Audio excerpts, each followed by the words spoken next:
Hey folks, my name is Waylon Lewis of Elephant Journal, and I wanted to talk about how spirituality, genuine spirituality, I grew up in the Buddhist tradition, but any kind of genuine spiritual path is not happy, la la, la la la la la, is spirituality can be tough. Spirituality is not a salad bar. Spirituality is not, oh, I'm going to have a little avocado and a little artichoke hearts and some beans and some,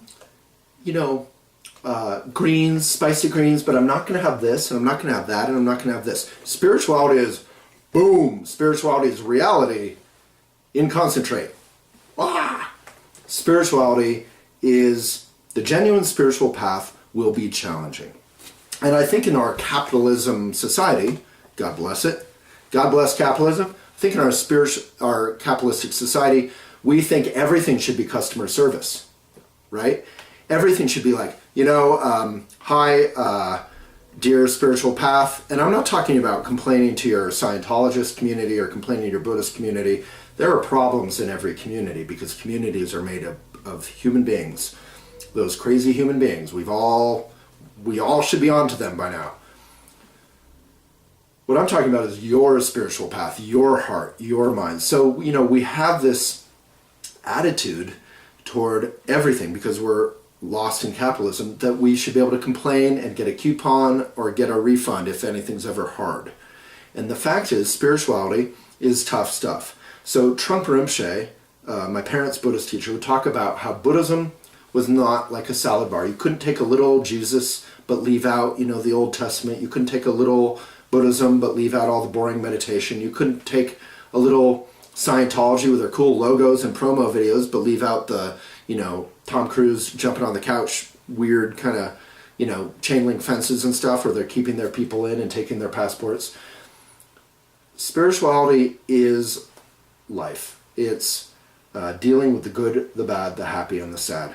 So I was reminded of this, and why I wanted to talk about this is because 2-3 days ago, it was April Fool's Day. April Fool's Day is one of my favorite days of the year. And it's partially one of my favorite days of the year because I get to do pranks. I get to bring a sense of humor and not a funny haha, like positivity, light, dorky parent version of a sense of humor. You know how parents kind of have a safe sense of humor for their children? But like a kind of Larry David sense of humor, right? Let's make fun of the tough stuff. And we're not making fun of the tough stuff, the experience of the tough stuff. If you had a loss, Larry David makes fun of sanctimoniousness around the Holocaust. I mean, that is heavy stuff. He's Jewish, obviously, but that is heavy stuff. But that's not the same thing as making fun of the Holocaust, right? That is far from it. In fact, what is the obstacles around us learning the lessons of history or learning the lessons from our own life? It's often shame. It's often sanctimoniousness and false solemnity. So we wrap up the Holocaust or 9/11, right? Any awful thing that's ever happened in history, we wrap it up in patriotism or we wrap it up in even a sort of solid version of grief instead of that open-hearted grief. Does anyone here remember the first week after 9/11? Before we decided to go to war and do all these things, the whole country was consumed by this beautiful, open-hearted sadness and grief and community. And the whole world was. People all over the world reached out to America and offered support. That was beautiful. But then we solidified it. We said, we're going to punch back twice as hard. We don't even care who we punch on some level. So we're like that with everything. So, I did these pranks on April Fool's Day, and they're not funny, haha, they're believable. I did a prank about getting engaged, about being pregnant, about selling elephant for $49 million. After a whole year, like every year, I talk about the importance of independent media. Does anyone think independent media is important? Having some independent voice that's mission-driven instead of beholden to investors or corporate sponsors. And we talk about the importance of being mission-driven, right? So we sold out, and guess what happened? Everyone sent me congratulations for selling out. You're rich, you sold out. Well, I don't think that's a compliment, and I wish people would believe me. And believe us when we talk about the importance of independent media and of not selling out to the man. How many good businesses that had integrity and wonderful aspects to them have sold out and broken your heart? I mean, it's happened to all of us, right? So I talked about the Dalai Lama, who is revered obviously in the Buddhist tradition, getting just sick after 50 years of putting up with, China's authoritarianism, genocide, rape, looting, his whole country destroyed, being exiled. He finally had it with being this nice guy, and he lost his temper in line at a Starbucks and got in an altercation, got arrested. We put up that blog. You can imagine that upsets Buddhist people. I am a Buddhist people. So April Fool's Day is like the one day of the year when we get to make fun of our sacred cows. You know, that expression? We get to make fun of what shouldn't be made fun of. And even then, we're not making fun of that thing, because there's nothing funny about the Holocaust. There's nothing funny about miscarriage or pregnancy that isn't real, right? There's nothing funny about these things, but there is something solid and self-serious that needs to be made fun of.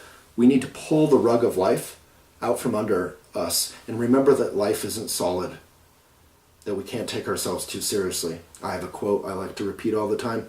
If life is super important, we can't afford to take it too seriously. Something like that. It's my quote, so I guess I can change it as I like. So that is why I love April Fool's Day, and that is why I take April Fool's Day very seriously. And that's why I have to make fun of myself about April Fool's Day. So that's it. Just a reminder that we can't just take the good, happy stuff out of the spiritual salad bar. We have to take this tough stuff. The tough stuff is where we will grow, where we will be challenged.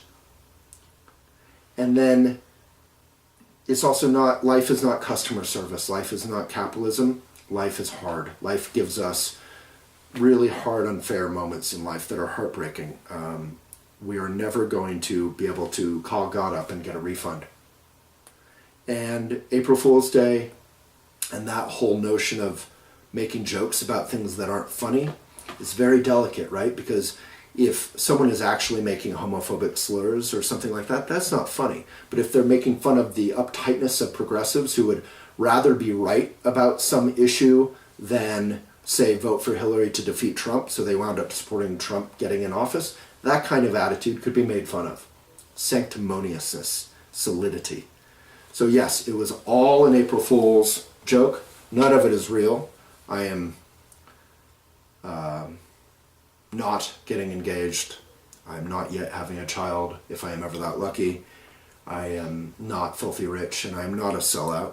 And the Dalai Lama was not arrested in a Starbucks, as far as I know. But all those things may happen in the future. Who knows? Life is not solid. So that's it.